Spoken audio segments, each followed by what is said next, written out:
નમસ્તે વિદ્યાર્થી મિત્રો, આજે આપણે ચેપ્ટર 12.3નો એક્ઝામ્પલ 12 ભણીશું.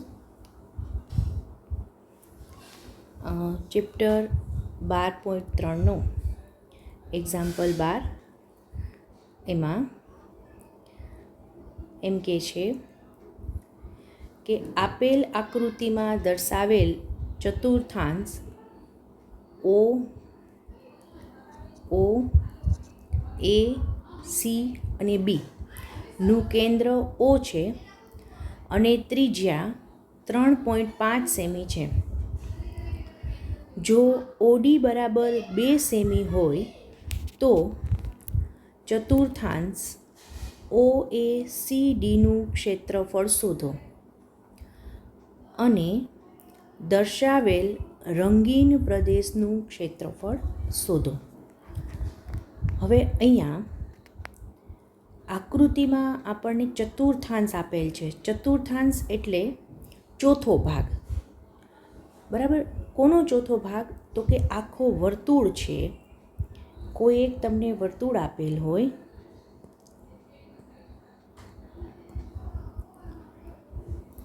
ધારો કે આ વર્તુળ આપેલ છે, એ વર્તુળના તમે 4 ભાગ કરો એટલે આ જે ચોથો ભાગ બને આ રીતે, એ ચોથો ભાગ તમને આપેલો છે.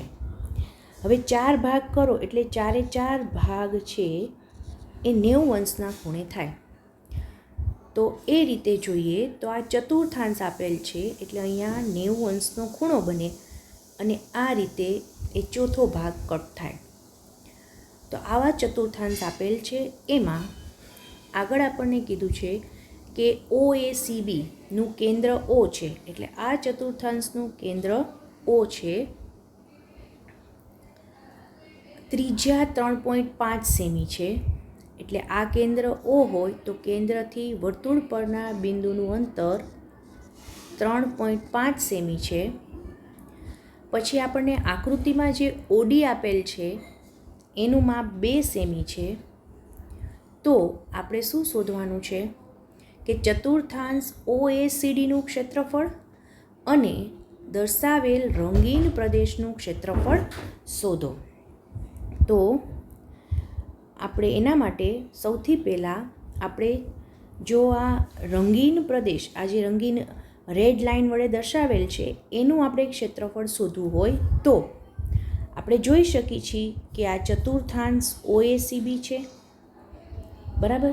એમાંથી આપણે જો આ આકાર બન્યો એ ત્રિકોણ બન્યો, એમાંથી જો આપણે આ ત્રિકોણનું ક્ષેત્રફળ બાદ કરી નાખીએ, આખું બ્લુ છે ઓએસીબી, એમાંથી આપણે જો આટલું ત્રિકોણ બાદ કરી નાખીએ તો આપણને આ રંગીન પ્રદેશનું ક્ષેત્રફળ મળે. એટલે સૌ પ્રથમ આપણે આકૃતિ ઉપરથી પહેલાં એ નક્કી કરવાનું કે આપણને જે રંગીન ભાગ આપેલો છે એ કોનું મિશ્રણ છે અને કયા 2 આકારનો આપણે ઉપયોગ કરશું તો આપણને મળી જશે. એટલે અહીંયા આપણે જોયું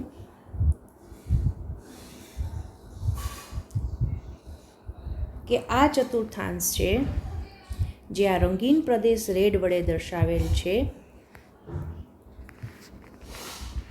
એને આપણે ચતુર્થાંશમાંથી જે ત્રિકોણનું ક્ષેત્રફળ છે બાદ કરી દઈશું એટલે આપણને રંગીન પ્રદેશનું ક્ષેત્રફળ મળશે. એટલે ચતુર્થાંશ ઓ એ સી બીનું ક્ષેત્રફળ ઓછા ત્રિકોણ, અહીંયા આવશે ઓ ડી બી, ત્રિકોણ ઓ ડી બીનું ક્ષેત્રફળ. પરિણામ નંબર 1. હવે ચતુર્થાંશ છે એટલે આપણને અહીંયા વર્તુળની ત્રિજ્યા આપેલ છે. તો ત્રિજ્યા ઓબી બરાબર 3.5 સેન્ટીમીટર અને પાઈ બરાબર 22/7 સેન્ટીમીટર. હવે ચતુર્થાંશનું ક્ષેત્રફળ બરાબર 1/4 પાઈ આર સ્ક્વેર, એટલે 1/4 ગુણ્યા 22/7 અને આર એટલે આ 3.5 સેન્ટીમીટર, એટલે 3.5 અને એનો વર્ગ. એટલે આપણે અહીંયા લખશું 1/4 ગુણ્યા 22/7 35/10 ગુણ્યા 35/10 2 વખત. એટલે છેદ ઉડાડી દઈએ તો 7 × 5 = 35, 5 × 2 = 10, અહીંયા 11 × 2 = 22. બરાબર.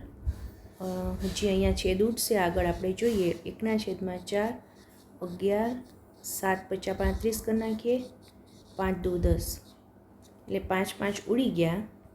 તો જવાબ આવશે 11 × 7 = 77 4 × 2 = 8. એટલે ચતુર્થાંશનું ક્ષેત્રફળ આવ્યું 77/8. આપણને ખબર છે વર્તુળનું ક્ષેત્રફળ πr² થાય તો ચતુર્થાંશ એટલે 1/4 πr². એટલે આ રીતે આપણને ચતુર્થાંશનું ક્ષેત્રફળ મળી ગયું.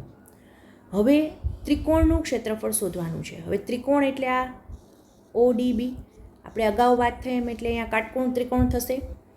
તો કાટકોણ ત્રિકોણ છે એના ક્ષેત્રફળનું સૂત્ર તો 1/2 ગુણ્યા પાયો ગુણ્યા પાયા પરનો વેધ. કાટકોણ ત્રિકોણ DOBનું ક્ષેત્રફળ બરાબર 1/2 ગુણ્યા પાયો ગુણ્યા પાયા પરનો વેધ. તો અહીંયા આપણે જોઈએ તો આ પાયો થશે OB અને વેધ થશે OD.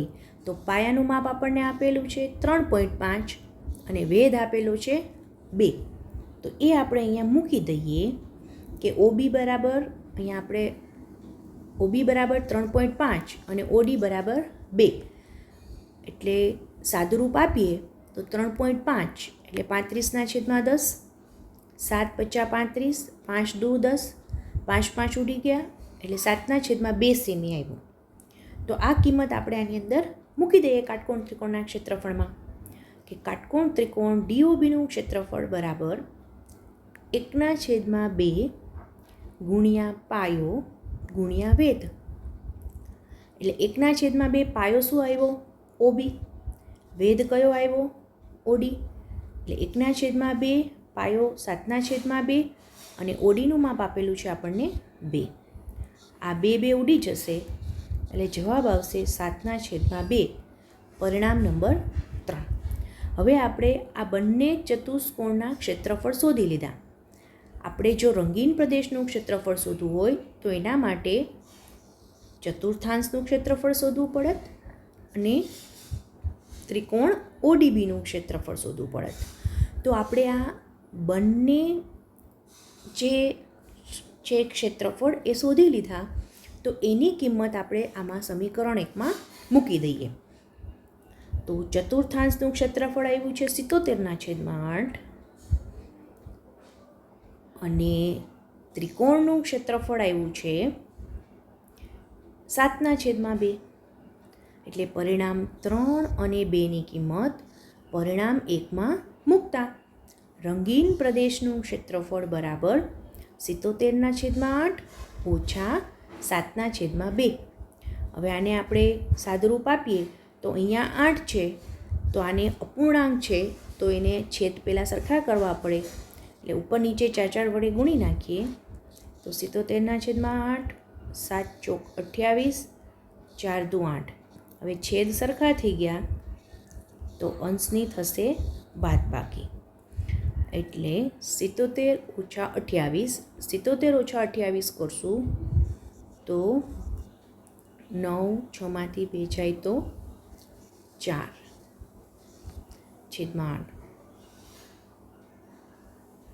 બરાબર. એટલે જવાબ આવશે 49/8 સેન્ટીમીટર². આ થયું આપણું રંગીન પ્રદેશનું ક્ષેત્રફળ. આ દાખલો બાકી નોટમાં વ્યવસ્થિત લખી લેજો. આભાર.